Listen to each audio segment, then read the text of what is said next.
it large on every face.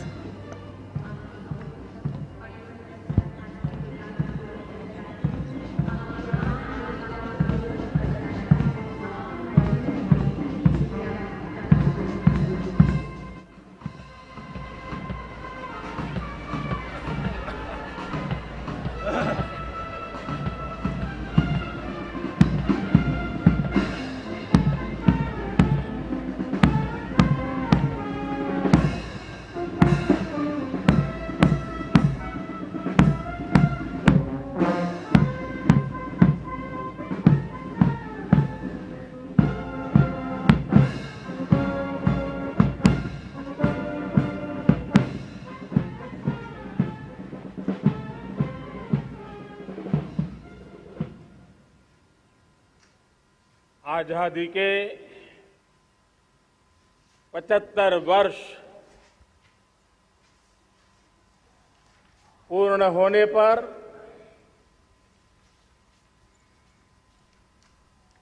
देशवासियों को अनेक अनेक शुभकामनाएं। बहुत बहुत बधाई। न सिर्फ हिंदुस्तान का हर कोना, लेकिन दुनिया के हर कोने में आज किसी न किसी रूप में भारतीयों के द्वारा या भारत के प्रति अपार प्रेम रखने वालों के द्वारा विश्व के हर कोने में यह हमारा तिरंगा आन बान शान के साथ लहरा रहा है। मैं विश्व भर में फैले हुए भारत प्रेमियों को, भारतीयों को आजादी के इस अमृत महोत्सव की बहुत बहुत बधाई देता हूं। आज का ये दिवस ऐतिहासिक दिवस है। एक पुण्य पड़ाव, एक नई राह, एक नए संकल्प और नए सामर्थ्य के साथ कदम बढ़ाने का ये शुभ अवसर है।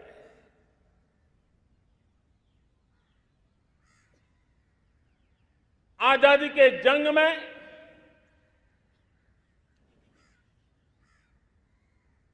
गुलामी का पूरा कालखंड संघर्ष में बीता है। हिंदुस्तान का कोई कोना ऐसा नहीं था, कोई काल ऐसा नहीं था जब देशवासियों ने सैकड़ों सालों तक गुलामी के खिलाफ जंग न किया हो, जीवन न खपाया हो, यातनाएं न झेली हो, आहुति न दी हो। आज हम सब देशवासियों के लिए ऐसे हर महापुरुष को, हर त्यागी को, हर बलिदानी को नमन करने का अवसर है, उनका ऋण स्वीकार करने का अवसर है और उनका स्मरण करते हुए उनके सपनों को जल्द से जल्द पूरा करने का संकल्प लेने का भी अवसर है।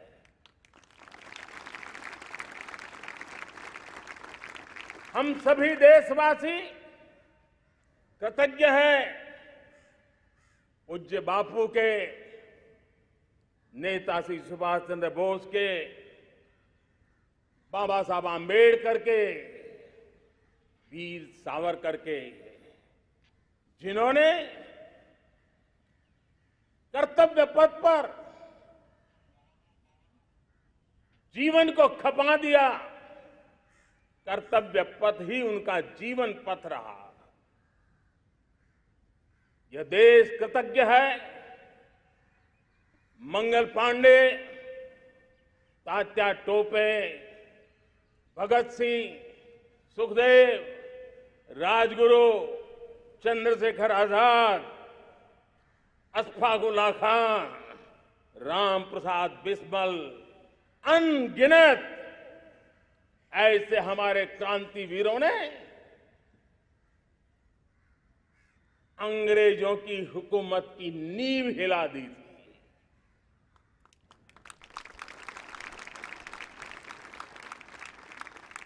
यह राष्ट्र कृतज्ञ है उन वीरांगनाओं के लिए,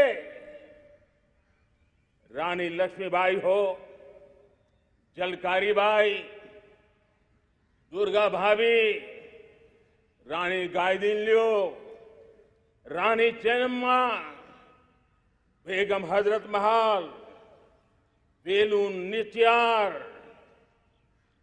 भारत की नारी शक्ति क्या होती है, भारत की नारी शक्ति का संकल्प क्या होता है, भारत की नारी त्याग और बलिदान की क्या पराकाष्ठा कर सकती है, वैसी अनगिनत वीरांगनाओं का स्मरण करते हुए हर हिंदुस्तानी गर्व से भर जाता है।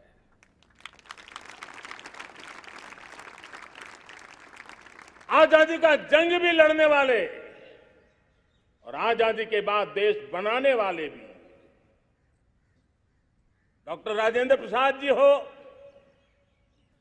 नेहरू जी हो, सरदार वल्लभ भाई पटेल, श्यामा प्रसाद मुखर्जी, लाल बहादुर शास्त्री, दीनदयाल उपाध्याय, जयप्रकाश नारायण, राम मनोहर लोहिया, आचार्य विनोबा भावे, नानाजी देशमुख, सुब्रमण्यम भारती, अनगिनत ऐसे महापुरुषों को आज नमन करने का अवसर है। जब आजादी के जंग की चर्चा करते हैं तो हम उन जंगलों में जीने वाले हमारे आदिवासी समाज का भी गौरव करना हम नहीं भूल सकते हैं। भगवान बिरसा मुंडा, सिद्धो कान्हू, अल्लूरी सीताराम राजू, गोविंद गुरु, अनगिनत नाम है जिन्होंने आजादी के आंदोलन की आवाज बन करके दूर सुदूर जंगलों में भी मेरे आदिवासी भाई बहनों में, माताओं में, युवकों में मातृभूमि के लिए जीने मरने की प्रेरणा जगाई। ये देश का सौभाग्य रहा है कि आजादी के जंग के कई रूप रहे हैं और उसमें एक रूप वो भी था जिसमें नारायण गुरु हो, स्वामी विवेकानंद हो, महर्षि अरविंदो हो, गुरुदेव रविंद्रनाथ टैगोर हो, ऐसे अनेक महापुरुष हिंदुस्तान के हर कोने में, हर कान में भारत की चेतना को जगाते रहे, भारत को चेतनवंत बनाते रहे। अमृत महोत्सव के दौरान देश ने पूरे एक साल से हम देख रहे हैं, 2021 में दांडी यात्रा से प्रारंभ हुआ, स्मृति दिवस को संवारते हुए हिंदुस्तान के हर जिले में, हर कोने में देशवासियों ने आजादी के अमृत महोत्सव के लक्षावधि कार्यक्रम किए। शायद इतिहास में इतना विशाल, व्यापक, लंबा एक ही मकसद का उत्सव मनाया गया हो, वो शायद ये पहली घटना हुई होगी। और हिंदुस्तान के हर कोने में उन सभी महापुरुषों को याद करने का प्रयास किया गया जिनको किसी न किसी कारणवश इतिहास में जगह न मिली या उनको भुला दिया गया था, आज देश ने खोज खोज करके हर कोने में ऐसे वीरों को, महापुरुषों को, त्यागियों को, बलिदानियों को, सत्याग्रहियों को याद किया, नमन किया। अमृत महोत्सव के दरमियान इन सभी महापुरुषों को नमन करने का अवसर रहा। कल 14 अगस्त को भारत ने विभाजन विभीषिका स्मृति दिवस भी बड़े भारी मन से हृदय के गहरे गांवों को याद करते हुए उन कोटि कोटि जनों ने बहुत कुछ सहन किया था, तिरंगे की शान के लिए सहन किया था, मातृभूमि की मिट्टी से मोहब्बत के कारण सहन किया था और धैर्य नहीं खोया था। भारत के प्रति प्रेम ने नई जिंदगी की शुरुआत करने का उनका संकल्प नमन करने योग्य है, प्रेरणा पाने योग्य है। आज जब हम आजादी का अमृत महोत्सव मना रहे हैं तो पिछले 75 साल में देश के लिए जीने मरने वाले, देश की सुरक्षा करने वाले, देश के संकल्पों को पूरा करने वाले,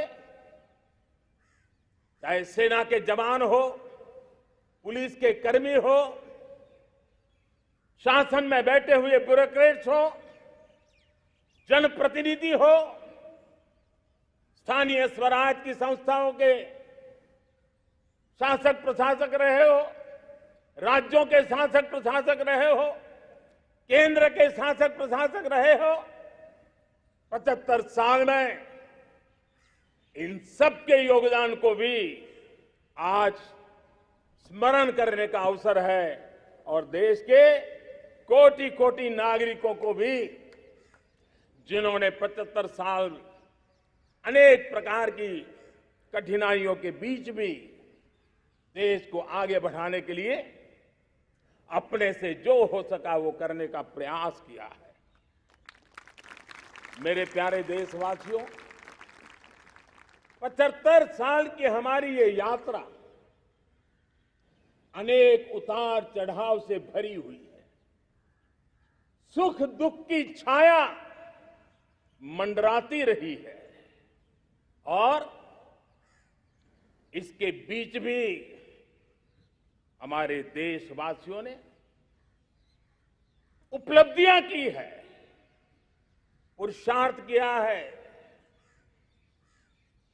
हार नहीं मानी है, संकल्पों को ओझल नहीं होने दिया है। और इसलिए और ये भी सच्चाई है कि सैकड़ों सालों के गुलामी के कालखंड ने भारत के मन को, भारत के मानवीय की भावनाओं को गहरे घाव किए थे, गहरी चोटें पहुंचाई थी, लेकिन उसके भीतर एक जिद भी थी, एक जिजीविषा भी थी, एक जुनून भी था, एक जोम भी था। और उसके कारण अभावों के बीच में भी, उपहास के बीच में भी, और जब आजादी का जंग अंतिम चरण में था तो देश को डराने के लिए, निराश करने के लिए, हताश करने के लिए सारे उपाय किए गए थे। अगर आजादी आई, अंग्रेज चले जाएंगे तो देश टूट जाएगा, बिखर जाएंगे, लोग अंदर अंदर लड़ करके मर जाएंगे, कुछ नहीं बचेगा, अंधकार युग में भारत चला जाएगा। न जाने क्या क्या आशंकाएं व्यक्त की गई थी, लेकिन उनको पता नहीं था ये हिंदुस्तान की मिट्टी है,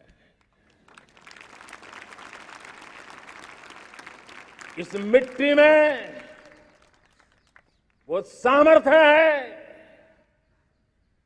जो शासकों से भी परे सामर्थ्य का एक अंतर प्रभार लेकर के जीता रहा है, सदियों तक जीता रहा है। और उसी का परिणाम है, हमने क्या कुछ नहीं झेला।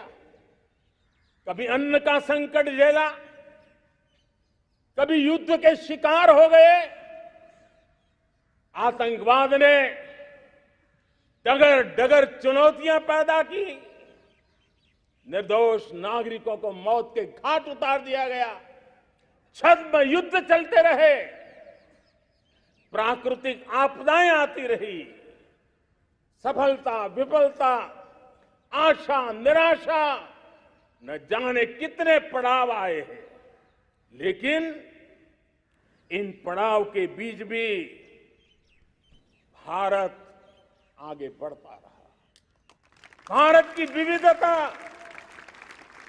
जो औरों को भारत के लिए बोझ लगती थी, वो भारत की विविधता ही भारत की एक अनमोल शक्ति है, शक्ति का एक अटूट प्रवाह है। और दुनिया को पता नहीं था कि भारत के पास एक इनहेरेंट सामर्थ्य है, एक संस्कार सरिता है, एक मन मस्तिष्क का विचारों का बंधन है, और वो है भारत लोकतंत्र की जननी है, मदर ऑफ डेमोक्रेसी है। और जिनके जहन में लोकतंत्र होता है, वे जब संकल्प करके चल पड़ते हैं, वो सामर्थ्य दुनिया की बड़ी बड़ी सल्तनतों के लिए भी संकट का काल लेकर के आती है। ये मदर ऑफ डेमोक्रेसी, ये लोकतंत्र की जननी हमारे भारत ने सिद्ध कर दिया कि हमारे पास ये एक अनमोल सामर्थ्य है। मेरे प्यारे देशवासियों, 75 साल की यात्रा में आशाएं, अपेक्षाएं, उतार चढ़ाव, सब कुछ के बीच में हर एक के प्रयास से हम जहां तक पहुंच पाए थे, पहुंचे थे। और 2014 में देशवासियों ने मुझे दायित्व दिया। आजादी के बाद जन्मा हुआ मैं पहला व्यक्ति था जिसको लाल किले से देशवासियों का गौरवगान करने का अवसर मिला था।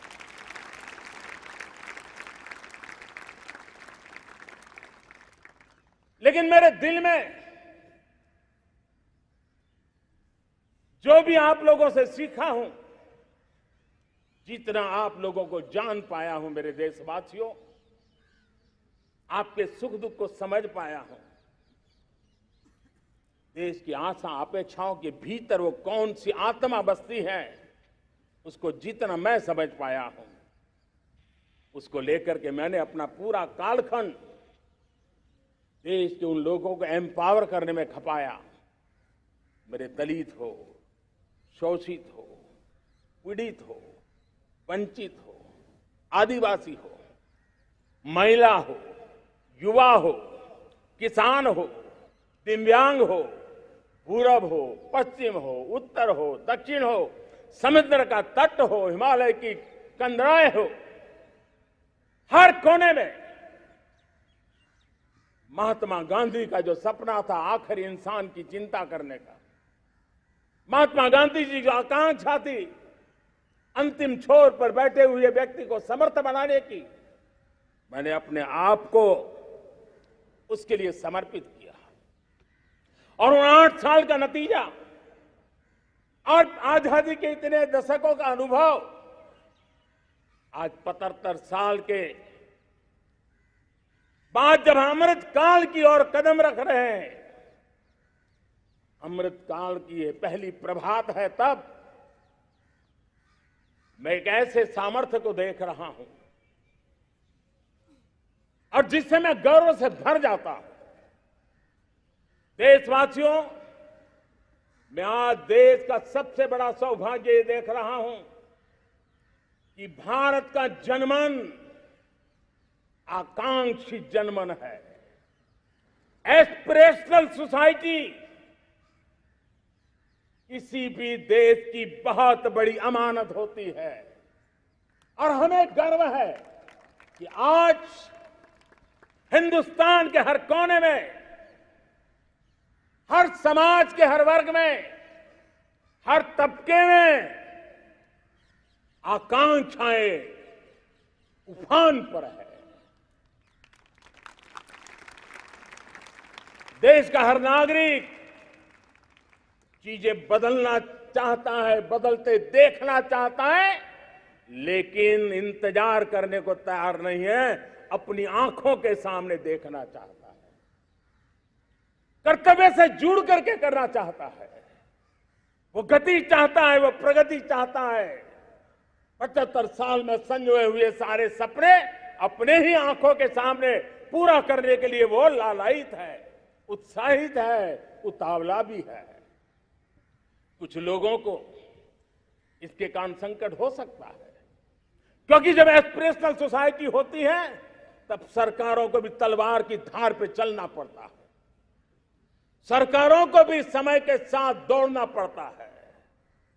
और मुझे विश्वास है, चाहे केंद्र सरकार हो, राज्य सरकार हो, स्थानीय स्वराज की संस्थाएं हो, किसी भी प्रकार की शासन व्यवस्था क्यों न हो, हर किसी को इन एस्पिरेशनल सोसाइटी को एड्रेस करना पड़ेगा। उनकी आकांक्षाओं के लिए हम ज्यादा इंतजार नहीं कर सकते। हमारे इस एस्पिरेशनल सोसाइटी ने लंबे अरसे तक इंतजार किया है, लेकिन अब वो अपनी आने वाली पीढ़ी को इंतजार में जीने के लिए मजबूर करने को तैयार नहीं है। और इसलिए ये अमृत काल का पहली प्रभात हमें उस एस्पिरेशनल सोसाइटी की आकांक्षाओं को पूरा करने के लिए एक बहुत बड़ा सुनहरा अवसर लेकर के आई है। मेरे प्यारे देशवासियों, हमने पिछले दिनों देखा है, एक और ताकत का हमने अनुभव किया है, और वो है भारत में एक सामूहिक चेतना का पुनर्जागरण हुआ है। एक सामूहिक चेतना का पुनर्जागरण आजादी के इतने संघर्ष में से जो अमृत था वो अब संजोया जा रहा है, संकलित हो रहा है, संकल्प में परिवर्तित हो रहा है, पुरुषार्थ की पराकाष्ठा जुड़ रही है और सिद्धि का मार्ग नजर आ रहा है। ये चेतना, मैं समझता हूं कि चेतना का जागरण, ये पुनर्जागरण, ये हमारी सबसे बड़ी अमानत है। और ये पुनर्जागरण देखिए, 10 अगस्त तक लोगों को पता तक नहीं होगा शायद कि देश के भीतर कौन सी ताकत है, लेकिन पिछले 3 दिन से जिस प्रकार से तिरंगे झंडे को लेकर के, तिरंगा की यात्रा लेकर के देश चल पड़ा है, बड़े बड़े सोशलिस्ट, सोशल साइंस के एक्सपर्ट्स ये भी शायद कल्पना नहीं कर सकते कि मेरे भीतर के अंदर कितने, मेरे देश के भीतर कितना बड़ा सामर्थ्य है, एक तिरंगे झंडे ने दिखा दिया है। यह पुनर्चेतना, पुनर्जागरण का पल है। ये लोग समझ नहीं पाए हैं, जब देश जनता कर्फ्यू के लिए हिंदुस्तान का हर कोना निकल पड़ता है, तब उस चेतना की अनुभूति है। जब देश ताली थाली बजा करके कोरोना वॉरियर के साथ कंधे से कंधा मिला करके खड़ा हो जाता है, तब चेतना की अनुभूति होती है। जब दिया जला करके कोरोना वॉरियर की शुभकामना देने के लिए देश निकल पड़ता है, तब उस चेतना की अनुभूति होती है। दुनिया कोरोना के कालखंड में वैक्सीन लेना या न लेना, वैक्सीन काम का है कि नहीं है, उस उलझन में जी रहा था। उस समय मेरे देश के गांव गरीब भी 200 करोड़ डोज दुनिया को चौंका देने वाला काम करके दिखा देते हैं। यही चेतना है, यही सामर्थ्य है। इस सामर्थ्य ने आज देश को एक नई ताकत दी है। मेरे प्यारे भाइयों बहनों, तीसरा एक महत्वपूर्ण सामर्थ्य मैं देख रहा हूं, जैसे एस्पिरेशनल सोसाइटी, जैसे पुनर्जागरण, वैसे ही आजादी के इतने दशकों के बाद पूरे विश्व का भारत की तरफ देखने का नजरिया बदल चुका है। विश्व भारत की तरफ गर्व से देख रहा है, अपेक्षा से देख रहा है। समस्याओं का समाधान भारत की धरती पर दुनिया खोजने लगी है। दोस्तों, विश्व का ये बदलाव, विश्व की सोच में ये परिवर्तन 75 साल की हमारी अनुभव यात्रा का परिणाम है। हम जिस प्रकार से संकल्पों लेकर चल पड़े हैं, दुनिया इसे देख रही है और आखिरकार विश्व भी उम्मीदें लेकर के जी रहा है। उम्मीदें पूरे करने का सामर्थ्य कहां पड़ा है, वो उसे दिखने लगा है। मैं इसे त्रिशक्ति के रूप में देखता हूं, 3 सामर्थ्य के रूप में देखता हूं। और ये त्रिशक्ति है एस्पिरेशन की, पुनर्जागरण की और विश्व की उम्मीदों की। और इसे पूरा करने के लिए हम जानते हैं दोस्तों, आज दुनिया में एक विश्वास जगने में मेरे देशवासियों की बहुत बड़ी भूमिका है।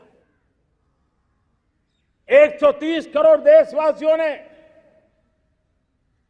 कई दशकों के अनुभव के बाद स्थिर सरकार का महत्व क्या होता है, राजनीतिक स्थिरता का महत्व क्या होता है, पॉलिटिकल स्टेबिलिटी दुनिया में किस प्रकार की ताकत दिखा सकती है, नीतियों में कैसा सामर्थ्य होता है, उन नीतियों पर विश्व का कैसे भरोसा बनता है, ये भारत ने दिखाया है और दुनिया भी इसे समझ रही है। और हम जब राजनीतिक स्थिरता हो, नीतियों में गतिशीलता हो, निर्णयों में तेजी हो, सर्वव्यापकता हो, सर्वसमावेशकता हो, तो विकास के लिए हर कोई भागीदार बनता है। हमने सबका साथ सबका विकास का मंत्र लेकर के हम चले थे, लेकिन देखते ही देखते देशवासियों ने सबका विश्वास और सबका प्रयास से उसमें और रंग भर दिए हैं। और इसलिए हमने देखा है हमारी सामूहिक शक्ति को, हमारे सामूहिक सामर्थ्य को हमने देखा है। आजादी का अमृत महोत्सव जिस प्रकार से मनाया गया, जिस प्रकार से हर जिले में 75 अमृत सरोवर बनाने का अभियान चल रहा है, गांव गांव के लोग जुड़ रहे हैं, कार सेवा कर रहे हैं, अपने प्रयत्नों से अपने गांव में जल संरक्षण के लिए बड़ा अभियान चला रहे हैं। और इसलिए भाइयों बहनों, चाहे स्वच्छता का अभियान हो, चाहे गरीबों के कल्याण का काम हो, देश आज पूरी शक्ति से आगे बढ़ रहा है। लेकिन भाइयों बहनों, हम लोग आजादी के अमृत काल में हमारी 75 साल की यात्रा को, उसका गौरवगान करते रहेंगे, अपनी ही पीठ थपथपाते रहेंगे, तो हमारे सपने कहीं दूर चले जाएंगे। और इसलिए 75 साल का कालखंड कितना ही शानदार रहा हो, कितने ही संकटों वाला रहा हो, कितने ही चुनौतियों वाला रहा हो, कितने ही सपने अधूरे दिखते हो, उसके बावजूद भी आज जब हम अमृत काल में प्रवेश कर रहे हैं, अगले 25 वर्ष हमारे देश के लिए अत्यंत महत्वपूर्ण है। और इसलिए जब मैं आज मेरे सामने लाल किले पर से 130 करोड़ देशवासियों के सामर्थ्य का स्मरण करता हूं, उनके सपनों को देखता हूं, उनके संकल्पों की अनुभूति करता हूं, तो साथियों मुझे लगता है आने वाले 25 साल के लिए हमें उस पंच प्राण पर अपनी शक्ति को केंद्रित करनी होगी, अपने संकल्पों को केंद्रित करना होगा, अपने सामर्थ्य को केंद्रित करना होगा और हमें उन पंच प्राण को लेकर के 2047 जब आजादी के 100 साल होंगे, आजादी के दीवानों के सारे सपने पूरे करने का जिम्मा उठा करके चलना होगा। जब मैं पंच प्राण की बात करता हूं तो पहला प्राण, अब देश बड़े संकल्प लेकर के ही चलेगा, बहुत बड़े संकल्प लेकर के चलना होगा और वो बड़ा संकल्प है विकसित भारत। अब उससे कुछ कम नहीं होना चाहिए, बड़ा संकल्प। दूसरा प्राण है किसी भी कोने में हमारे मन के भीतर, हमारे आदतों के भीतर गुलामी का एक भी अंश अगर भी अभी भी है तो उसको किसी भी हालत में बचने नहीं देना। अब 100%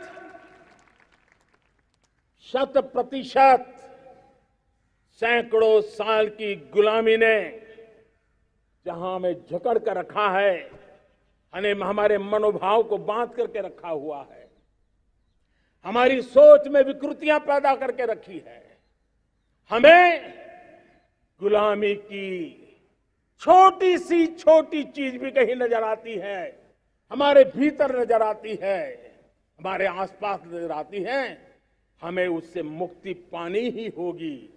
ये हमारा दूसरी प्राण शक्ति है। तीसरी प्राण शक्ति, हमें हमारी विरासत पर गर्व होना चाहिए, हमारी विरासत के प्रति,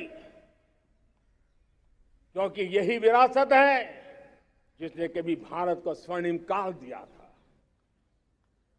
और यही विरासत है जो समयानुकूल परिवर्तन करने की आदत रखती है, यही विरासत है जो काल बाह्य छोड़ती रही है, नित्य नूतन स्वीकारती रही है। और इसलिए इस विरासत के प्रति हमें गर्व होना चाहिए। चौथा प्राण, वो भी उतना ही महत्वपूर्ण है और वो है एकता और एकजुटता। 130 करोड़ देशवासियों में एकता, न कोई अपना न कोई पराया। एकता की ताकत एक भारत श्रेष्ठ भारत के सपनों के लिए हमारा चौथा प्राण है। और पांचवा प्राण है नागरिकों का कर्तव्य। नागरिकों का कर्तव्य जिसमें प्रधानमंत्री भी बाहर नहीं होता है, मुख्यमंत्री भी बाहर नहीं होता है, वो भी नागरिक है। नागरिकों का कर्तव्य, ये हमारे आने वाली 25 साल के सपनों को पूरा करने के लिए एक बहुत बड़ी प्राण शक्ति है। मेरे प्यारे देशवासियों, जब सपने बड़े होते हैं,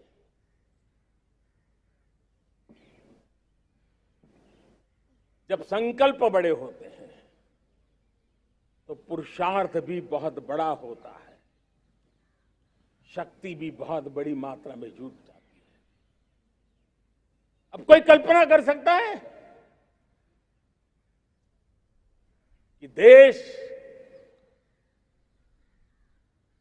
40-42 के कालखंड को याद कीजिए, देश उठ खड़ा हुआ था। किसी ने हाथ में झाड़ू लिया था, किसी ने तकली ली थी, किसी ने रेंटिया लिया था, किसी ने सत्याग्रह का मार्ग चुना था, किसी ने संघर्ष का मान चुना था, किसी ने क्रांति की वीरता का रास्ता चुना था। लेकिन संकल्प बड़ा था आजादी। और ताकत देखिए, बड़ा संकल्प था तो आजादी लेके रहे, हम आजाद हो गए। अगर संकल्प छोटा होता, सीमित होता, तो शायद आज भी संघर्ष करने के दिन चालू रहते। लेकिन संकल्प बड़ा था तो हमने हासिल भी किया। मेरे प्यारे देशवासियों, अब आज जब अमृत काल की पहली प्रभात है, तो हमें इस 25 साल में विकसित भारत बना के रहना है, अपनी आंखों के सामने। और जो 20, 22, 25 साल के नौजवान मेरे देश के मेरे सामने हैं, मेरे देश के नौजवानों, जब देश आजादी के 100 साल मनाएगा, तब आप 50-55 के हुए होंगे। मतलब आपके जीवन का ये स्वर्णिम काल, आपकी उम्र के ये 25-30 साल भारत के सपनों को पूरा करने का काल है। आप संकल्प लेकर के मेरे साथ चल पड़िए साथियों, तिरंगे झंडे की शपथ लेकर के चल पड़िए। हम सब पूरी ताकत से लगे आए। बड़ा संकल्प, मेरा देश विकसित देश होगा, डेवलप कंट्री होगा। विकास के हर पैरामीटर में हम मानव केंद्रीय व्यवस्था को विकसित करेंगे। हमारे केंद्र में मानव होगा, हमारे केंद्र में के मानव की आशा आकांक्षाएं होगी। हम जानते हैं, भारत जब बड़े संकल्प करता है तो करके भी दिखाता है। जब मैंने यहां स्वच्छता की बात कही थी मेरे पहले भाषण में, देश चल पड़ा, जिससे जहां हो सका स्वच्छता की ओर आगे बढ़ा, और गंदगी के प्रति नफरत एक स्वभाव बनता गया। यही तो देश है जिसने इसको करके दिखाया है, और कर भी रहा है, आगे भी कर रहा है। यही तो देश है जिसने वैक्सीनेशन, दुनिया दुविधा में थी, 200 करोड़ का लक्ष्य पार कर लिया, समय सीमा में कर लिया, पुराने सारे रिकॉर्ड तोड़ के कर लिया। ये देश कर सकता है। हमने तय किया था देश को, खाड़ी के तेल पर हम गुजारा करते हैं, झाड़ी के तेल की ओर कैसे बढ़े। 10% इथेनॉल ब्लेंडिंग का सपना बड़ा लगता था, पुराना इतिहास बताता था संभव नहीं है, लेकिन समय से पहले 10% इथेनॉल ब्लेंडिंग करके देश ने इस सपने को पूरा कर दिया। भाइयों बहनों, 2.5 करोड़ लोगों को इतने कम समय में बिजली कनेक्शन पहुंचाना छोटा काम नहीं था, देश ने करके दिखाया। लाखों परिवारों के घर में जल से नल, नल से जल, नल से जल पहुंचाने का काम आज देश तेज गति से कर रहा है। खुले में शौच से मुक्ति भारत के अंदर आज संभव हो पाया है। मेरे प्यारे देशवासियों, अनुभव कहता है कि एक बार हम सब संकल्प लेकर के चल पड़े तो हम निर्धारित लक्ष्यों को पार कर सकते हैं। रिन्यूएबल एनर्जी का लक्ष्य हो,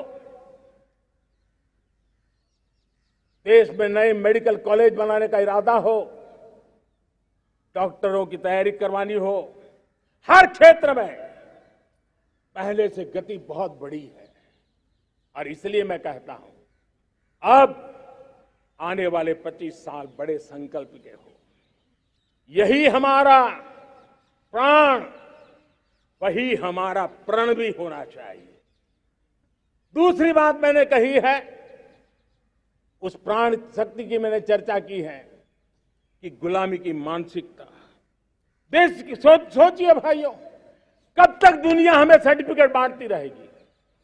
कब तक दुनिया के सर्टिफिकेट पर हम गुजारा करेंगे? क्या हम अपने मानक नहीं बनाएंगे? क्या 130 करोड़ का देश अपने मानकों को पार करने के लिए पुरुषार्थ नहीं कर सकता है? हमें किसी भी हालत में औरों के जैसा दिखने की कोशिश करने की जरूरत नहीं है।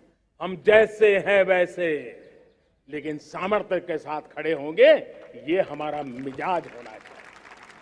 हमें गुलामी से मुक्ति चाहिए। हमारे मन के भीतर दूर दूर 7 समंदर के नीचे भी गुलामी का तत्व नहीं बच रहना चाहिए। और मैं आशा देखता हूं, जिस प्रकार से नई राष्ट्रीय शिक्षा नीति बनी है, जिस मंथन के साथ बनी है, कोटि कोटि लोगों के विचार प्रवाह को संकलित करते हुए बनी है, और भारत की धरती की जमीन से जुड़ी हुई शिक्षा नीति बनी है। रसकस हमारी धरती के मिले हैं। हमने जो कौशल्य पर बल दिया है, ये एक ऐसा सामर्थ्य है जो हमें गुलामी से मुक्ति की ताकत देगा। हमने देखा है, कभी कभी तो हमारी टैलेंट भाषा के बंधनों में बन जाती है। यह गुलामी की मानसिकता का परिणाम है। हमें हमारे देश की हर भाषा पे गर्व होना चाहिए। वो हमें भाषा आती हो या ना आती हो, लेकिन मेरे देश की भाषा है, मेरे पूर्वजों ने दुनिया को दी हुई ये भेंट सौगात है, हमें गर्व होना चाहिए। मेरे साथियों, आज डिजिटल इंडिया का रूप हम देख रहे हैं, स्टार्टअप देख रहे हैं। कौन लोग हैं? ये वो टैलेंट है जो टियर 2, टियर 3 सिटी में किसी गांव गरीब के परिवार में बसे हुए लोग हैं। ये हमारे नौजवान है जो आज नई नई खोज के साथ दुनिया के सामने आ रहे हैं। गुलामी की मानसिकता हमें उसे तिलांजलि देनी पड़ेगी। अपने सामर्थ्य पे भरोसा करना होगा। दूसरी एक बात जो मैंने कही, तीसरी मेरी प्राण शक्ति की बात है, वो है हमारी विरासत पर हमें गर्व होना चाहिए। जब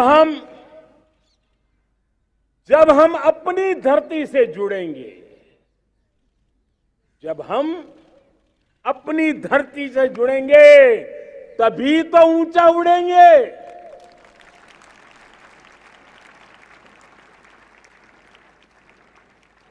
और जब हम ऊंचा उड़ेंगे तो हम विश्व को भी समाधान दे पाएंगे। हमने देखा है, जब हम अपनी चीजों पे गर्व करते हैं, आज दुनिया होलिस्टिक हेल्थ केयर की चर्चा कर रही है, लेकिन जब होलिस्टिक हेल्थ केयर की चर्चा करती है तो उसकी नजर भारत के योग पर जाती है, भारत के आयुर्वेद पर जाती है, भारत की होलिस्टिक लाइफस्टाइल के पर जाती है। ये हमारी विरासत है, हम जो दुनिया को दे रहे हैं। दुनिया आज उससे प्रभावित हो रही है। अब हमारी ताकत देखिए, हम वो लोग हैं जो प्रकृति के साथ जीना जानते हैं, प्रकृति को प्रेम करना जानते हैं। आज विश्व पर्यावरण की जो समस्याओं से जूझ रहा है, हमारे पास वो विरासत है। ग्लोबल वार्मिंग की समस्याओं के समाधान का रास्ता हम लोगों के पास है, हमारे पूर्वजों ने दिया हुआ है। जब हम लाइफस्टाइल की बात करते हैं, एनवायरमेंट फ्रेंडली लाइफस्टाइल की बात करते हैं, हम लाइफ मिशन की बात करते हैं, तो दुनिया का ध्यान आकर्षित करते हैं। हमारे पास ये सामर्थ्य है।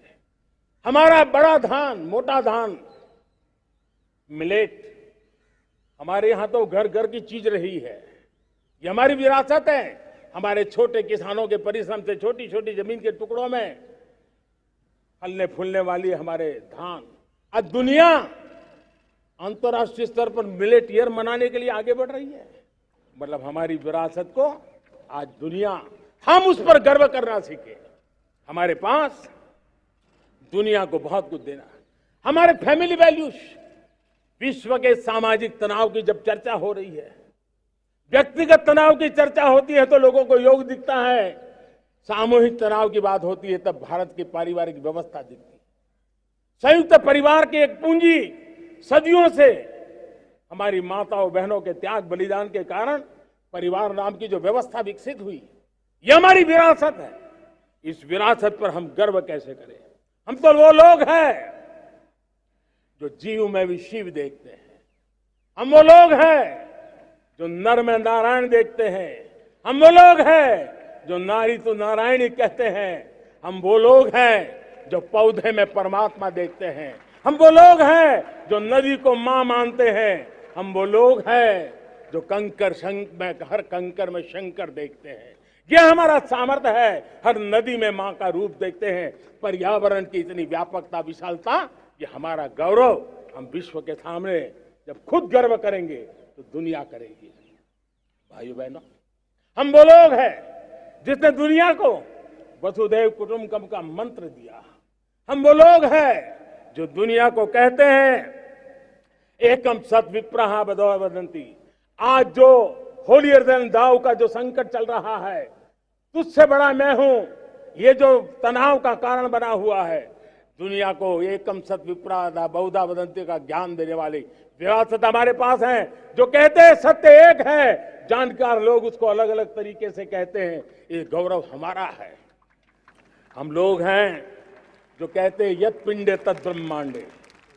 कितनी बड़ी सोच है।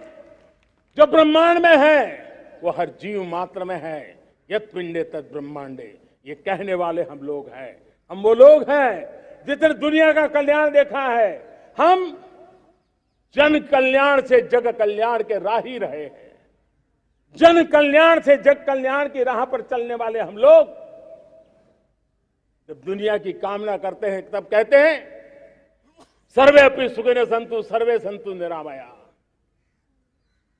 सबके सुख की बात, सबके आरोग्य की बात करना, ये हमारी विरासत है।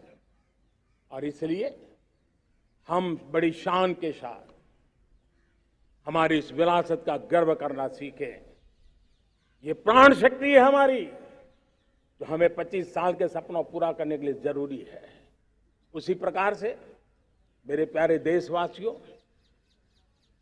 एक और महत्वपूर्ण विषय है एकता, एकजुटता। इतने बड़े देश को, उसकी विविधता को हमें सेलिब्रेट करना है। इतने पंथ, परंपराएं, ये हमारे आन बान शान है। कोई नीचा नहीं, कोई ऊंचा नहीं है, सब बराबर है। कोई मेरा नहीं, कोई पराया नहीं, सब अपने हैं। ये भाव एकता के लिए बहुत जरूरी है। घर में भी एकता की नींव तभी रखी जाती है जब बेटे बेटी एक समान हो। अगर बेटे बेटी एक समान नहीं होंगे तो एकता के मंत्र नहीं गूंज सकते हैं। जेंडर इक्वलिटी हमारी एकता के लिए पहली शर्त। जब हम एकता की बात करते हैं, अगर हमारे एक ही पैरामीटर हो, एक ही मानदंड हो, जिस मानदंड को हम कहें इंडिया फर्स्ट, मैं जो कुछ भी कर रहा हूं, जो भी सोच रहा हूं, जो बोल रहा हूं, इंडिया फर्स्ट के अनुकूल है, एकता का रास्ता खुल जाएगा। दोस्त, हमें एकता से बांधने का वो मंत्र है, हमें इसको पकड़ना है। मुझे पूरा विश्वास है कि हम समाज के अंदर ऊंच नीच के भेदभावों से, मेरे तेरे के भेदभावों से हम सबकी पुजारी बने। श्रमेव जयते कहते हैं हम, श्रमिक का सम्मान, ये हमारा स्वभाव होना चाहिए। लेकिन भाइयों बहनों, मैं लाल किले से मेरी एक पीड़ा और कहना चाहता हूं। ये दर्द मैं कहे बिना नहीं रह सकता। मैं जानता हूं कि शायद लाल किले का विषय नहीं हो सकता है, लेकिन मेरे भीतर का दर्द मैं कहां कहूंगा। देशवासियों के सामने नहीं कहूंगा तो कहां कहूंगा। और वो है किसी न किसी कारण से हमारे अंदर एक ऐसी विकृति आई है, हमारी बोलचाल में, हमारे व्यवहार में, हमारे कुछ शब्दों में, हम नारी का अपमान करते हैं।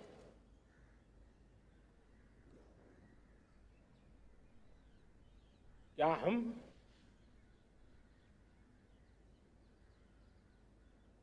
स्वभाव से, संस्कार से, रोजमर्रा की जिंदगी में नारी को अपमानित करने वाली हर बात से मुक्ति का संकल्प ले सकते हैं?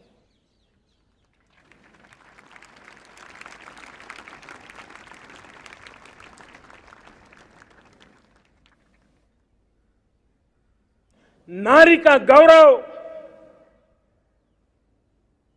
राष्ट्र के सपने पूरे करने में बहुत बड़ी पूंजी बनने वाला है। ये सामर्थ्य मैं देख रहा हूं और इसलिए मैं इस बात का आग्रही हूं।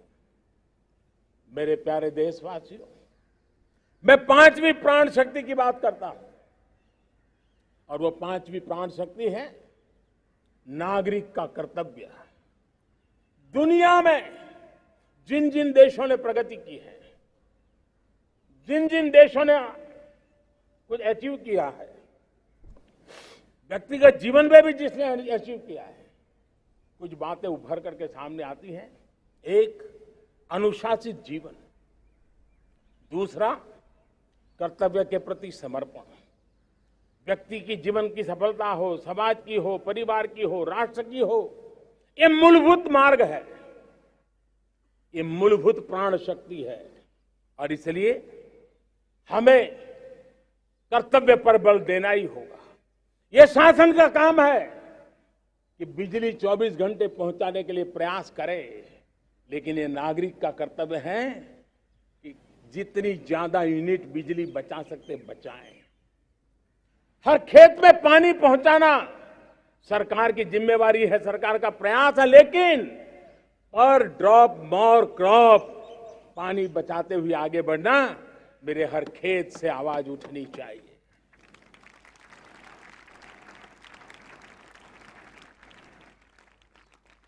केमिकल मुक्त खेती, ऑर्गेनिक फार्मिंग, प्राकृतिक खेती, ये हमारा कर्तव्य है। साथियों, चाहे पुलिस हो या पीपल हो, शासक हो या प्रशासक हो, ये नागरिक कर्तव्य से कोई अछूता नहीं हो सकता है। हर कोई अगर नागरिक के कर्तव्यों को निभाएगा तो मुझे विश्वास है कि हम इच्छित लक्ष्य को प्राप्त करने में समय से पहले सिद्धि प्राप्त कर सकते हैं। मेरे प्यारे देशवासियों, आज महर्षि अरविंदो की जन्म जयंती भी है। मैं उस महापुरुष के चरणों में नमन करता हूं, लेकिन हमें उस महापुरुष को याद करना होगा जिन्होंने कहा था, स्वदेशी से स्वराज, स्वराज से सुराज। ये उनका मंत्र है। हम सबको सोचना होगा कि हम कब तक दुनिया के और लोगों पर निर्भर रहेंगे। क्या हमारे देश का अन्न की आवश्यकता हो, हम आउटसोर्स कर सकते हैं क्या? जब देश ने तय कर लिया कि हमारा पेट हम खुद भरेंगे, देश ने करके दिखाया कि नहीं दिखाया? एक बार संकल्प लेते हैं तो होता है दोस्त। और इसलिए आत्मनिर्भर भारत, ये हर नागरिक का, हर सरकार का, समाज के हर इकाई का ये दायित्व बन जाता है। ये आत्मनिर्भर भारत, ये सरकारी एजेंडा, सरकारी कार्यक्रम नहीं है। ये समाज का जन आंदोलन है जिसे हमें आगे बढ़ाना है। मेरे साथियों, आज जब ये बात हमने सुनी, आजादी के 75 साल के बाद जिस आवाज को सुनने के लिए हमारे कान तरस रहे थे, 75 साल के बाद वो आवाज सुनाई दी है। 75 साल के बाद लाल किले पर से तिरंगे को सलामी देने का काम पहली बार मेड इन इंडिया तोप ने किया है। कौन हिंदुस्तानी होगा जिसको ये बात, एक आवाज उसे नई प्रेरणा, ताकत नहीं देगी? और इसलिए मेरे प्यारे भाई बहनों, मैं आज मेरे देश के सेना के जवानों का हृदय से अभिनंदन करना चाहता हूं। मेरी आत्मनिर्भर की बात को संगठित स्वरूप में, साहस के स्वरूप में मेरी सेना के जवानों ने, सेना नायकों ने जिस जिम्मेवारी के साथ कंधे पे उठाया है, मैं उनको जितनी सैल्यूट करूं उतनी कम है दोस्तों। उनको आज मैं सलाम करता हूं, क्योंकि सेना का जवान मौत को मुट्ठी में लेकर के चलता है। मौत और जिंदगी के बीच में कोई फासला ही नहीं होता है, और तब बीच में वो डट करके खड़ा होता है। और वो मेरा सेना का जवान तय करे कि हम 300 ऐसी चीजों अब लिस्ट करते हैं जो हम विदेश से नहीं लाएंगे हमारे देश की। ये संकल्प छोटा नहीं है। मुझे इस संकल्प में भारत के आत्मनिर्भर भारत के उज्जवल भविष्य के वो बीज मैं देख रहा हूं जो इस सपने को वटवृक्ष में परिवर्तित करने वाले हैं। सैल्यूट, सैल्यूट मेरे सेना के अधिकारियों को, सैल्यूट।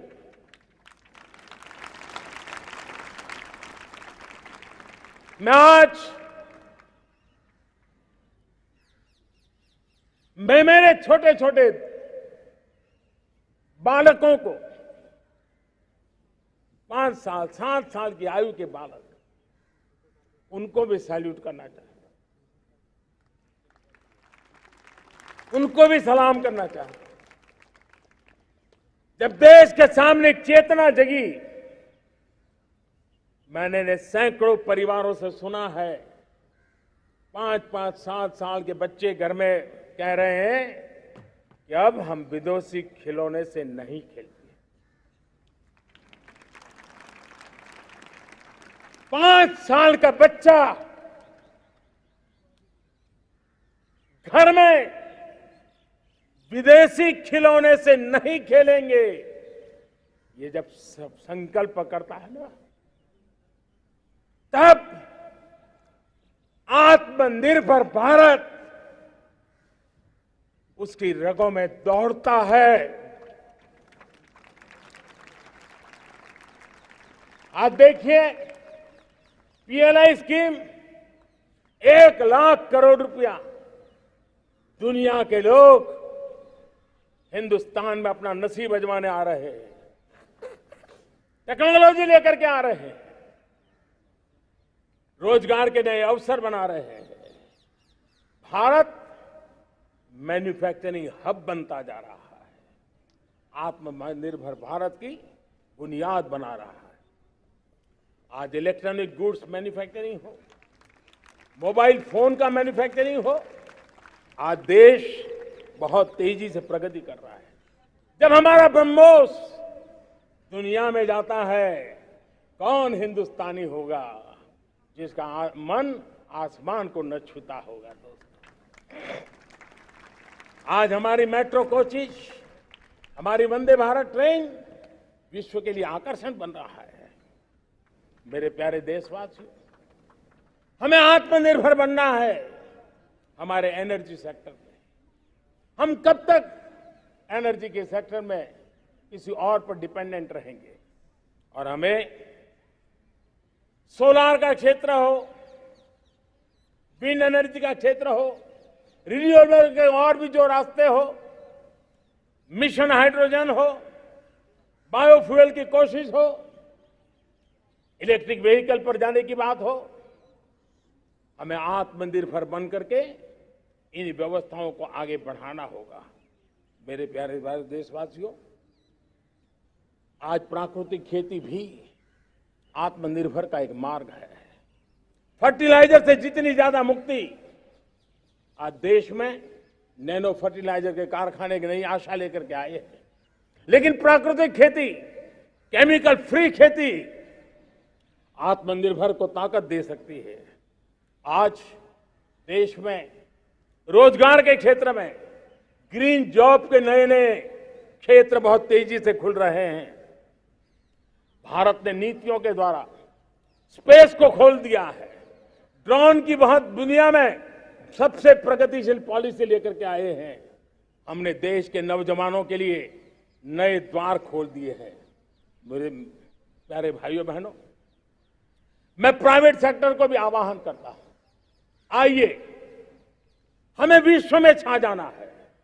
आत्मनिर्भर भारत का यह भी सपना है कि दुनिया को भी जो आवश्यकताएं हैं उसको पूरा करने में भारत पीछे नहीं जाएगा। हमारे लघु उद्योग हो, सूक्ष्म उद्योग हो, कुटीर उद्योग हो, जीरो डिफेक्ट जीरो इफेक्ट हमें उस करके हमें दुनिया में जाना होगा। हमें स्वदेशी पर गर्व करना होगा।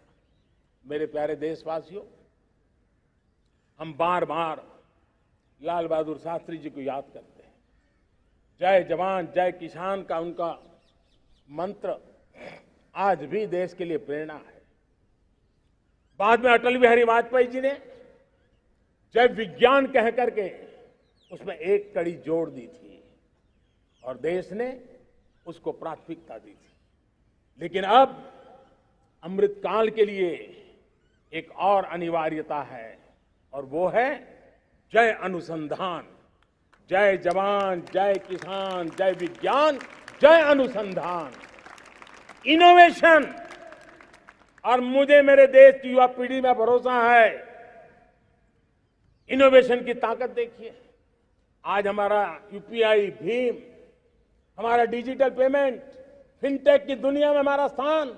आज विश्व में रियल टाइम 40% अगर डिजिटल फाइनेंशियल का ट्रांजैक्शन होता है तो मेरे देश में हो रहा है। हिंदुस्तान ने ये करके दिखाया है। मेरे प्यारे देशवासियों, अब हम 5G के दौर की ओर कदम रख रहे हैं। बहुत दूर इंतजार नहीं करना होगा, हम कदम मिलाने वाले हैं। हम ऑप्टिकल फाइबर गांव-गांव में पहुंचा रहे हैं। डिजिटल इंडिया का सपना गांव से गुजरेगा, ये मुझे पूरी जानकारी है। आज मुझे खुशी है, हिंदुस्तान के 4 लाख कॉमन सर्विस सेंटर्स गांवों में विकसित हो रहे हैं। गांव के नौजवान बेटे बेटियां कॉमन सर्विस सेंटर चला रही हैं। देश गर्व कर सकता है कि गांव के क्षेत्र में 4 लाख डिजिटल एंटरप्रेन्योर का तैयार होना और सारी सेवाएं गांव के लोग उनके यहां लेने के लिए आदी बन जाए, ये अपने आप में टेक्नोलॉजी हब बनने की भारत की जो ताकत है। मेरे प्यारे देशवासियों, ये जो डिजिटल इंडिया का मूवमेंट है, जो सेमीकंडक्टर की ओर हम कदम मान रहे हैं, 5G की ओर कदम मान रहे हैं, ऑप्टिकल फाइबर का नेटवर्क बिछा रहे हैं, ये सिर्फ आधुनिकता की पहचान ऐसा नहीं है। 3 बड़ी ताकतें इसके अंदर समाहित है। शिक्षा में आमूलचूल क्रांति, ये डिजिटल माध्यम से आने वाली है। स्वास्थ्य सेवाओं में आमूलचूल क्रांति डिजिटल से आने वाली है। कृषि जीवन में भी बहुत बड़ा बदलाव डिजिटल से आने वाला है। एक नया विश्व तैयार हो रहा है। भारत उसे आगे बढ़ाने के लिए, और मैं साफ देख रहा हूं दोस्तों, ये डेकेड मानव जात के लिए टेकेड का समय है, टेक्नोलॉजी का डेकेड है। भारत के लिए तो ये टेकेड जिसका मन टेक्नोलॉजी से जुड़ा हुआ है, आईटी की दुनिया में भारत ने अपना एक लोहा बनवा लिया है, तो ये टेकेड का सामर्थ्य भारत के पास है। हमारा अटल इनोवेशन मिशन, हमारे इंक्यूबेशन सेंटर, हमारे स्टार्टअप एक नया पूरा क्षेत्र का विकास कर रहे हैं। युवा पीढ़ी के लिए नए अवसर लेकर के आ रहे हैं। स्पेस मिशन की बात हो, हमारा डीप ओशन मिशन की बात हो, समुद्र की गहराई में जाना हो या हमें आसमान को छूना हो, ये नए क्षेत्र हैं जिसको लेकर के हम आगे बढ़ रहे हैं। मेरे प्यारे देशवासियों, हम इस बात को न भूलें, और भारत ने सदियों से देखा हुआ है, जैसे देश में कुछ नमूना रूप कामों की जरूरत होती है, कुछ बड़ी बड़ी ऊंचाइयों की जरूरत होती है, लेकिन साथ साथ धरातल पर मजबूती बहुत आवश्यक होती है। भारत की आर्थिक विकास की संभावनाएं धरातल की मजबूती से जुड़ी हुई है, और इसलिए हमारे छोटे किसान, उनका सामर्थ्य, हमारे छोटे उद्यमी, उनका सामर्थ्य, हमारे लघु उद्योग, कुटीर उद्योग, सूक्ष्म उद्योग, रेहड़ी पटरी वाले लोग, घरों में काम करने वाले लोग, ऑटो रिक्शा चलाने वाले लोग, बस सेवाएं देने वाले लोग, ये समाज का जो सबसे बड़ा तबका है, इसका सामर्थ्यवान होना भारत के सामर्थ्य की गारंटी है। और इसलिए हमारी आर्थिक विकास की ये जो मूलभूत जमीनी ताकत है, उस ताकत को सर्वाधिक बल देने की दिशा में हमारा प्रयास चल रहा है। मेरे प्यारे देशवासियों, हमारे पास 75 साल का अनुभव है। हमने 75 साल में कई सारी सिद्धियां भी प्राप्त की हैं। हमने 75 साल के अनुभव में नए सपने भी संजोए हैं, नए संकल्प भी लिए हैं। लेकिन अमृतकाल के लिए हमारे मानव संसाधन का ऑप्टिमम आउटकम कैसे हो, हमारी प्राकृतिक संपदा का ऑप्टिमम आउटकम कैसे हो, इस लक्ष्य को लेकर के हमें चलना है। और तब मैं पिछले कुछ सालों से अनुभव से कहना चाहता हूं, आपने देखा होगा आज अदालत के अंदर देखिए, हमारी वकील के क्षेत्र में काम करने वाले हमारी नारी शक्ति किस ताकत के साथ नजर आ रही है। आप ग्रामीण क्षेत्र में जनप्रतिनिधि के रूप में देखिए, हमारी नारी शक्ति किस मिजाज से, समर्पित भाव से अपनी गांवों की समस्याओं को सुलझाने में लगी हुई है। आज ज्ञान का क्षेत्र देख लीजिए, विज्ञान का क्षेत्र देख लीजिए, हमारे देश की नारी शक्ति सिरमौर नजर आ रही है। आज हम पुलिस पे देखें, हमारी नारी शक्ति लोगों की सुरक्षा की जिम्मेवारी उठा रही है। हम जीवन के हर क्षेत्र में देखें, खेलकूद का मैदान देखें या युद्ध की भूमि देखें, भारत की नारी शक्ति एक नए सामर्थ्य, नए विश्वास के साथ आगे आ रही है। मैं इसको भारत की 75 साल की जो यात्रा में जो योगदान है, उसमें अब कई गुना योगदान आने वाले 25 साल में मैं मेरी नारी शक्ति का देख रहा हूं, मेरी माताओं, बहनों का, मेरी बेटियों का देख रहा हूं।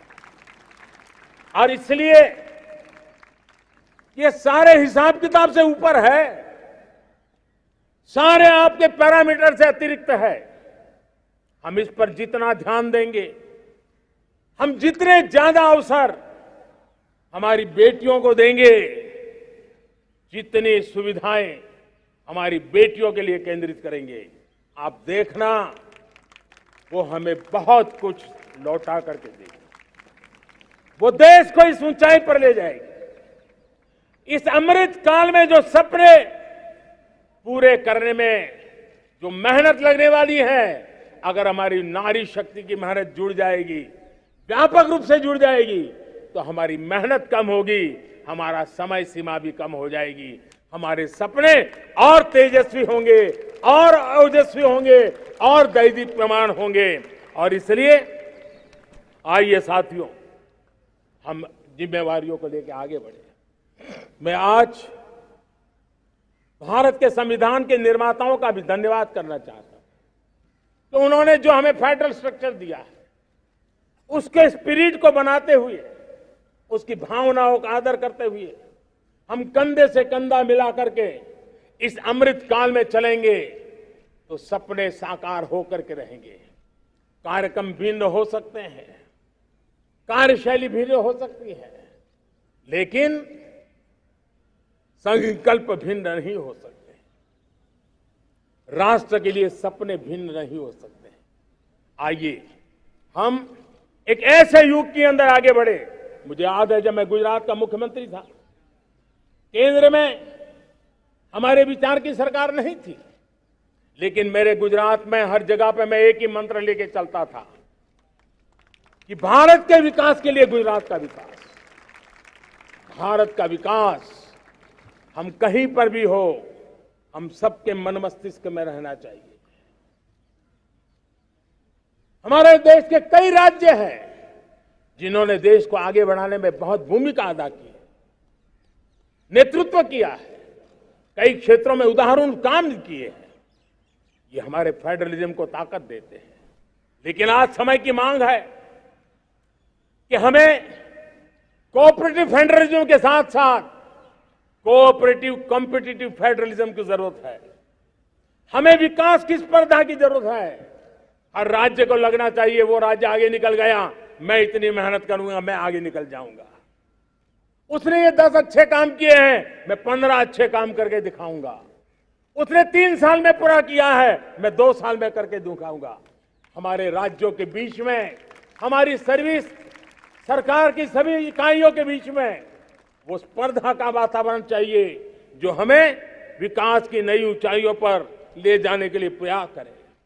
मेरे प्यारे देशवासियों, इस 25 वर्ष का अमृतकाल के लिए जब हम चर्चा करते हैं तब मैं जानता हूं चुनौतियां अनेक हैं, मर्यादाएं अनेक हैं, मुसीबतें भी हैं,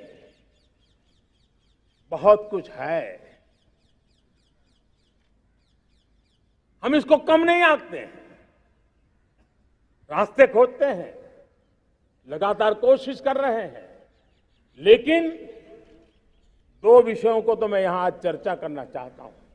चर्चा अनेक विषयों पर हो सकती है, लेकिन मैं अभी समय की सीमा के कारण 2 विषयों पर चर्चा करता हूं। और मैं मानता हूं हमारे इन सारी चुनौतियों को कारण, विकृतियों के कारण, बीमारियों के कारण इस 25 साल का अमृतकाल उस पर शायद अगर हमने समय रहते नहीं चेते, समय रहते समाधान नहीं किए तो वो ये विकराल रूप ले सकते हैं।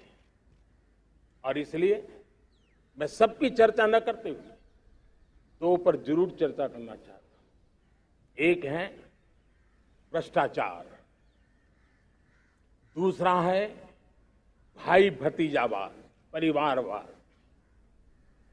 भारत जैसे लोकतंत्र में जहां लोग गरीबी से जूझ रहे हैं, जब ये तरफ से देखते हैं, एक तरफ वो लोग हैं जिनके पास रहने के लिए जगह नहीं है, दूसरी तरफ वो तरफ लोग हैं जिनको अपना चोरी किया हुआ माल रखने के लिए जगह नहीं है। ये स्थिति अच्छी नहीं है। और इसलिए हमें भ्रष्टाचार के खिलाफ पूरी ताकत से लड़ना है। पिछले 8 वर्षों में डायरेक्ट बेनिफिट ट्रांसफर के द्वारा, आधार, मोबाइल, इन सारे आधुनिक व्यवस्थाओं का उपयोग करते हुए 2 लाख करोड़ रुपए जो गलत हाथों में जाते थे उसको बचा करके देश की भलाई के लिए काम लगाने में हम सफल हुए हैं। जो लोग पिछली सरकारों में बैंकों को लूट लूट करके भाग गए, उनकी संपत्तियां जब्त कर करके वापस लाने की कोशिश कर रहे हैं।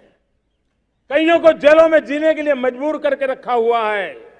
हमारी कोशिश है जिन्होंने देश को लूटा है उनको लौटाना पड़े, वो स्थिति हम पैदा करेंगे। भाइयों बहनों, अब भ्रष्टाचार के खिलाफ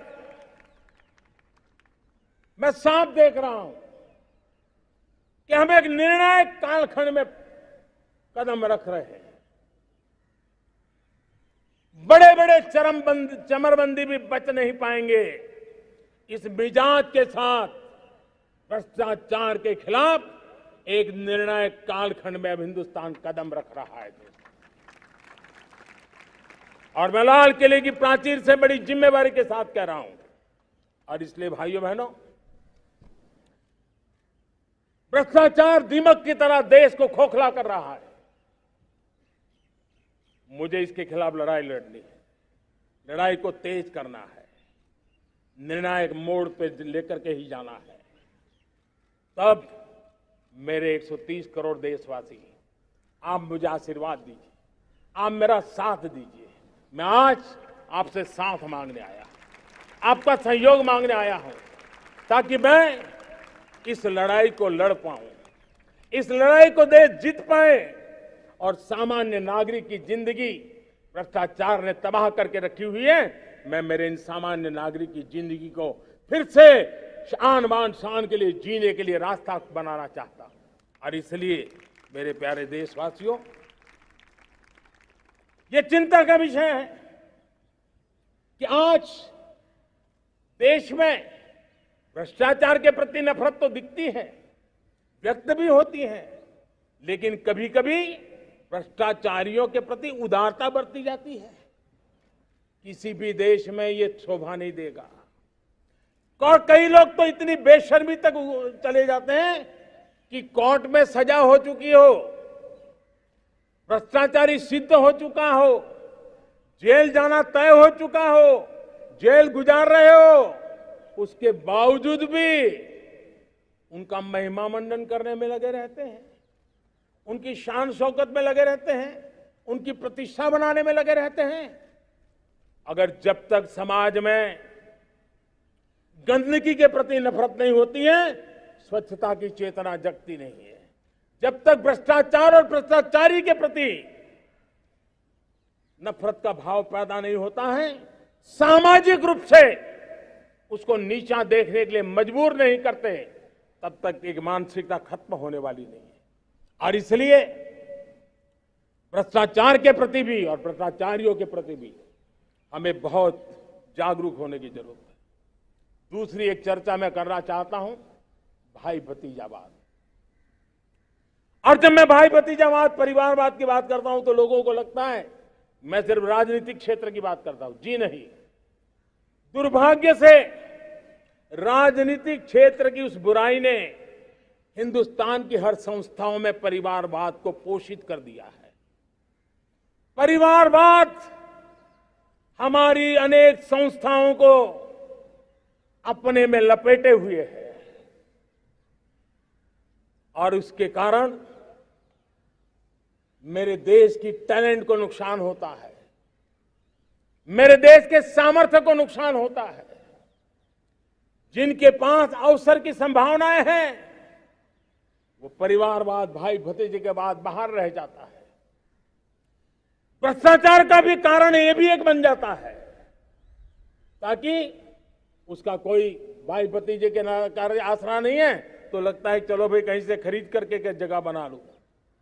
इस परिवारवाद से, भाई भतीजावाद से हमें हर संस्थाओं में एक नफरत पैदा करनी पड़ी होगी, जागरूकता पैदा करनी होगी, तब हम हमारी संस्थाओं को बचा पाएंगे।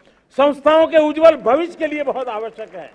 उसी प्रकार से राजनीति में भी परिवारवाद ने देश के सामर्थ्य को सबसे सारा अन्याय किया है। परिवारवादी राजनीति परिवार की भलाई के लिए होती है, उसको देश की भलाई से कोई लेना देना नहीं होता है। और इसलिए लाल किले की प्राचीर से तिरंगे झंडे के आन बान शान के नीचे भारत के संविधान का स्मरण करते हुए मैं देशवासियों को खुले मन से कहना चाहता हूं, आइए हिंदुस्तान के राजनीति के शुद्धिकरण के लिए भी, हिंदुस्तान की सभी संस्थाओं के शुद्धिकरण के लिए भी हमें देश को इस परिवारवादी मानसिकता से मुक्ति दिला करके योग्यता के आधार पर देश को आगे ले जाने की ओर बढ़ना होगा। यह अनिवार्यता है, वरना हर किसी का मन कुंठित रहता है कि मैं उसके लिए योग्य था, मुझे नहीं मिला क्योंकि मेरा कोई चाचा, मामा, पिता, दादा, दादी, नाना, नानी कोई वहां थे नहीं। ये मनस्थिति किसी भी देश के लिए अच्छी नहीं। मेरे देश के नौजवानों, मैं आपके उज्जवल भविष्य के लिए, आपके सपनों के लिए, मैं भाई भतीजावाद के खिलाफ लड़ाई में आपका साथ चाहता हूं। परिवारवादी राजनीति के खिलाफ लड़ाई में मैं आपका साथ चाहता हूं। ये संवैधानिक जिम्मेवारी मानता हूं मैं, ये लोकतंत्र की जिम्मेवारी मानता हूं मैं, ये लाल किले के प्राचीर से कही गई बात की ताकत में मानता हूं। और इसलिए मैं आज आपका अवसर चाहता हूं। हमने देखा पिछले दिनों खेलों में, ऐसा तो नहीं है कि देश के पास पहले प्रतिभाएं नहीं रही होंगी? ऐसा तो नहीं है कि खेलकूद की दुनिया में हिंदुस्तान के नौजवान, हमारे बेटे बेटियां कुछ कर नहीं सकते। लेकिन सिलेक्शन भाई भतीजेबाद की चैनल से गुजरते थे और उसके कारण वो खेल के मैदान तक, उस देश तक तो पहुंच जाते थे। जीत हार से उन्हें लेना देना नहीं था। लेकिन जब ट्रांसपेरेंसी आई, योग्यता के आधार पर खिलाड़ियों का चयन होने लगा, पूर्ण पारदर्शिता से खेल के मैदान में सामर्थ्य का सम्मान होने लगा, आज देखिए दुनिया में खेल के मैदान में भारत का तिरंगा फहरता है, भारत का राष्ट्रगान गाया जाता है, गर्व होता है और परिवारवाद से मुक्ति होती है, भाई भतीजावाद से मुक्ति होती है, तो ये नतीजे आते हैं।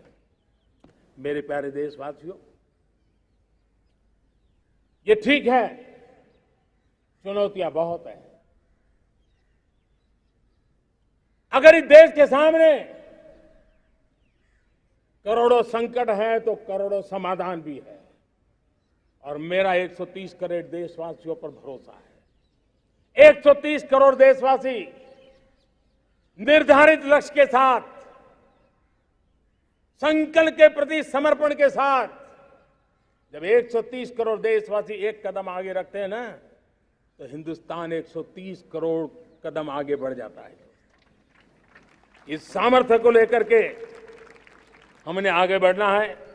इस अमृत काल में, जब ये अमृत काल की पहली बेला है, पहली प्रभात है, हमें आने वाले 25 साल को एक पल भी भूलना नहीं है। एक एक दिन, समय का प्रत्येक क्षण, जीवन का प्रत्येक कण मातृभूमि के लिए जीना, और तभी आजादी के दीवानों को हमारी सच्ची श्रद्धांजलि होगी। तभी 75 साल तक देश को यहां तक पहुंचाने में जिन जिन लोगों ने योगदान किया, उनका पुण्य स्मरण हमें काम आएगा। मैं देशवासियों से आग्रह करते हुए, नई संभावनाओं को संजोते हुए, नए संकल्पों को पार करते हुए, आगे बढ़ने का विश्वास लेकर के आज अमृत काल का आरंभ करते हैं। आजादी का अमृत महोत्सव अब अमृत काल की दिशा में पलट चुका है, आगे बढ़ चुका है। तब इस अमृत काल में सबका प्रयास अनिवार्य है, सबका प्रयास ही परिणाम लाने वाला है। टीम इंडिया की भावना ही देश को आगे बढ़ने वाली है। 130 करोड़ देशवासियों की ये टीम इंडिया एक टीम के रूप में आगे बढ़ करके सारे सपनों को साकार करेंगी। इसी पूरे विश्वास के साथ मेरे साथ बोलिए, जय हिंद, जय हिंद, जय हिंद, भारत माता की, भारत माता की, भारत माता की, वंदे वंदे वंदे। बहुत बहुत धन्यवाद।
प्रधानमंत्री जी देश से आलोकित आपके संबोधन के लिए और भारत की नई जय यात्रा का मार्ग प्रशस्त करने के लिए बहुत बहुत धन्यवाद। Prime Minister Narendra Modi addressing the nation.